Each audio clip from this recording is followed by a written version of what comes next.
আসসালামু আলাইকুম।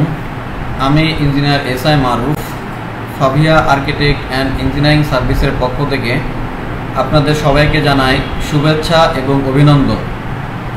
আজ আপনাদের সামনে নতুন আরেকটি ডুপ্লেক্স বিল্ডিংয়ের ডিজাইন নিয়ে হাজির হয়েছে। যে সকল ভাইয়েরা প্রবাসে থাকেন বা চাচ্ছেন গ্রামে একটি নান্দনিক বাড়ি করার জন্য, তারা চাইলে এই বাড়ির ডিজাইনটি ফলো করতে পারেন। স্ক্রিনে দেখতে পাচ্ছেন একটি ডুপ্লেক্স বিল্ডিংয়ের 3D ডিজাইন করা হয়েছে এবং এই ডিজাইনের সামনের পোর্শনে কিছু ডিজাইন আনা হয়েছে গতানুগতিকভাবে, যেমনটা গ্রামে সবাই চেয়ে থাকে। তো এই প্ল্যানটি বিশেষ করে আমার একটা বন্ধুর প্ল্যান। তো সে চেয়েছিল যে তার বাড়ির ডিজাইনটি যেন এইভাবে করা হয়। সে আমাকে তার একটা মতামত জানিয়েছিল। তো তার মতামতের আলোকে একটি ডিজাইন দাঁড় করিয়েছি এবং সেটি দেখে সে অনেক পছন্দ করেছে এবং এইভাবেই সে বাড়ি করবে বলে প্রত্যাশা করেছে। তো স্ক্রিনে দেখতে পাচ্ছেন বিল্ডিংয়ের কয়েকটা আমরা ভিউ করেছি। তার মধ্যে একটি ভিউ যেটি সাইড ভিউ, যেটি সাইড ভিউ থেকে এরকম দেখা যাচ্ছে। এরকম আরও কয়েকটি ভিউ আছে, যেমন এটা হচ্ছে ফ্রন্ট ভিউ। তো প্রথমে ফ্রন্ট ভিউ থেকে শুরু করি। সেটা হচ্ছে স্ক্রিনে দেখতে পাচ্ছেন সামনে ফ্রন্ট ভিউটা কত সুন্দরভাবে তৈরি করা হয়েছে। সামনের ওয়ালের ডিজাইনে আমরা কিছু টাইলসের ব্যবহার করেছি, যেটি দেখতে অনেকটা পাথরের মতো, অর্থাৎ টেক্সচার্স ব্যবহার করা হয়েছে, যেটি দেখতে আসলেই খুব সুন্দর লাগছে। এবং সামনের পোর্শনে কিছু আমরা পয়েন্টিংয়ের কিছু টাইলস ব্যবহার করেছি, যেটি দেখাতে বিল্ডিংয়ের সৌন্দর্য আরও বৃদ্ধি পাচ্ছে। এবং আপনারা আরও দেখতে পাচ্ছেন যে সামনে যে বারান্দাগুলি ব্যবহার করা হয়েছে, বারান্দার উপরে অর্থাৎ লিন্টেলের উপর থেকে ছাদ পর্যন্ত একটি স্লোপিং রুফ ব্যবহার করা হয়েছে, যার উপরে টালি ব্যবহার করা হয়েছে, যেটি দেখতে আসলে অন্যরকম সুন্দর লাগছে। এবং বারান্দা এখানে আমরা যে গ্রিলটি ব্যবহার করেছি সম্পূর্ণ এসএস পাইপ অথবা লোহার যে গ্রিল আছে, সেই যে কোনো একটা ম্যাটেরিয়ালসের গ্রিল আপনি এখানে ব্যবহার করতে পারবেন। এবং এখানে সামনের পোর্শনে আমরা টোটালি 7 ফিট সাইজের একটি জানালা রেখেছি, অর্থাৎ এখানে আলাদা করে কোনো দরজা ব্যবহার করা হয়নি। তো অনেকে চায় এইভাবে ডিজাইন করার জন্য। তো আমি তাদেরকে পরামর্শ করব যে এইভাবে আসলে সামনের ডিজাইনটি না করার জন্য, কেননা গ্রামগঞ্জে অনেক চুরি ডাকাতি ছিনতাই হওয়ার সম্ভাবনা বেশি থাকে, যার জন্য কখনো এইভাবে ওপেন প্লেস রাখাটা ভালো একটা দিক আনবে না। এজন্য চেষ্টা করবেন অবশ্যই এইটা সম্পূর্ণ গ্রিল দিয়ে ঢেকে দেওয়ার জন্য।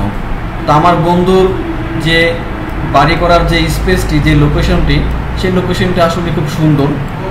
ওইখানে তেমন আসলে কোনো ঝামেলা নাই, নিরাপত্তার একটা ব্যাপার স্যাপার আছে, যার কারণে সে ইচ্ছা করে এই ডিজাইনটি চেয়েছে এবং আমিও তাকে এইভাবে করে দিয়েছি।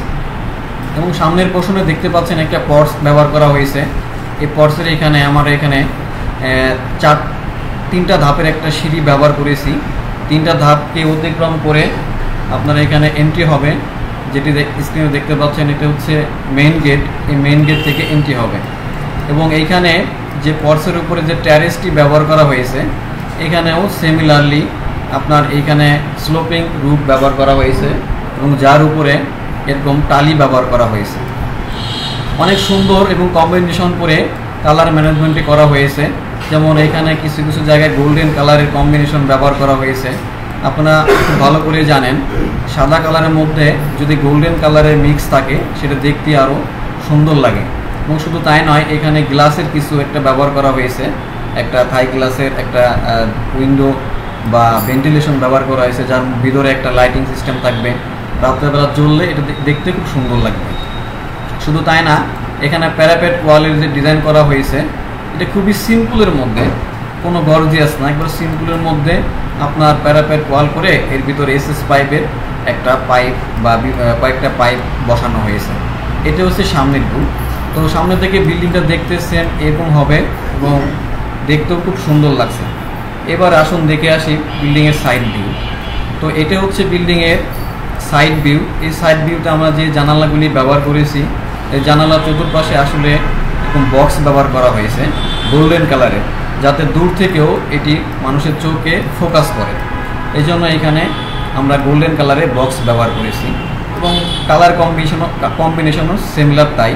সাদার মধ্যে আমরা 10 ফিটের বরাবর স্ল্যাব ঠিক যতটুকু থিকনেস ওই বরাবর আমরা 5 ইঞ্চি পুরুত্বের এখানে একটি গোল্ডেন কালারের শেপ ব্যবহার করা হয়েছে এবং লিন্টেলে বরাবরও ঠিক সিমিলার ওইভাবে আমরা গোল্ডেন কালারের কম্বিনেশন ব্যবহার করছি। এবং এখানে দেখতে পাচ্ছেন একটা পিলারের মতো আপ টু বটম দেখা যাচ্ছে।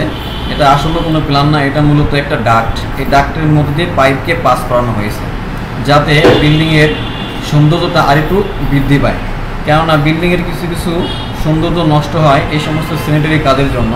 তো এইগুলিকে যদি আমরা হাইড করে এভাবে ডিজাইন করতে পারি বা কাজ করতে পারি, বিল্ডিংটা দেখতে আসলে চমৎকার লাগবে। তো এটা হচ্ছে একটি বিল্ডিংয়ের সাইড ভিউ এবং আরও একটা ভিউ আছে, যেমন এটা হচ্ছে টপ ভিউ।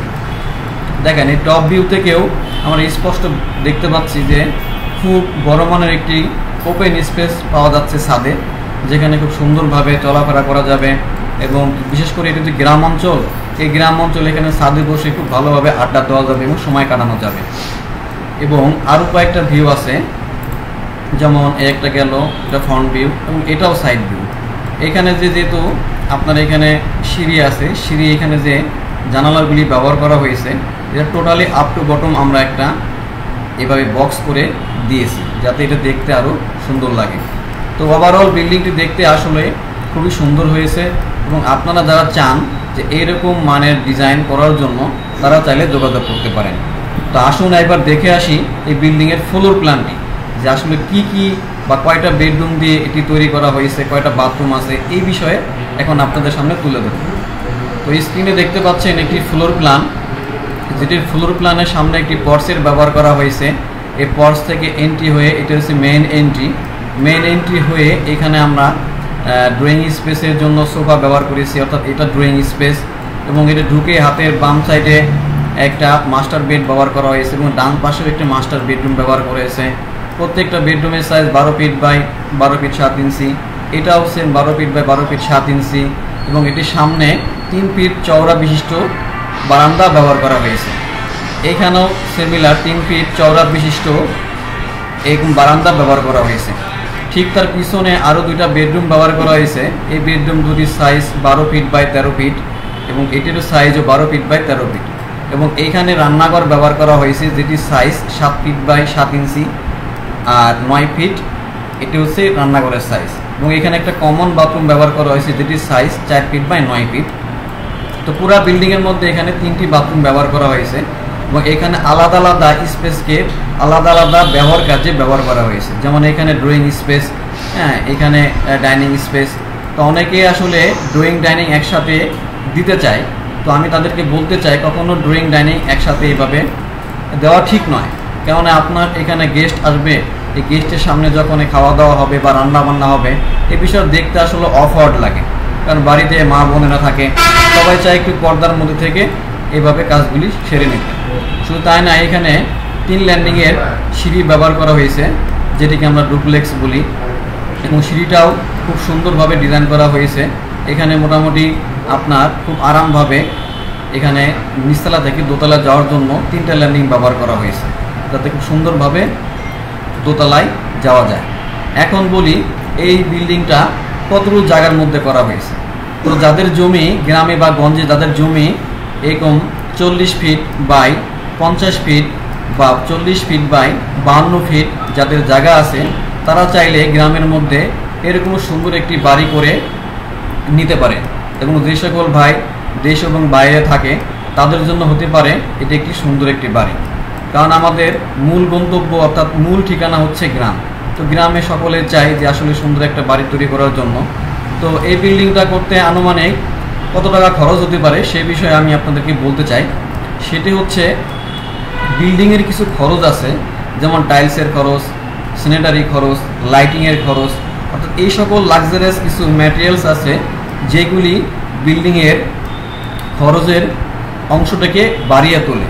তো আপনি যদি মোটামুটি মিডিয়াম লেভেলের ম্যাটেরিয়ালস ব্যবহার করেন তাহলে এই বিল্ডিংটা পুরোপুরি কমপ্লিট করতে আপনার মোটামুটি 65 থেকে 70 লাখ টাকার মতো লাগবে।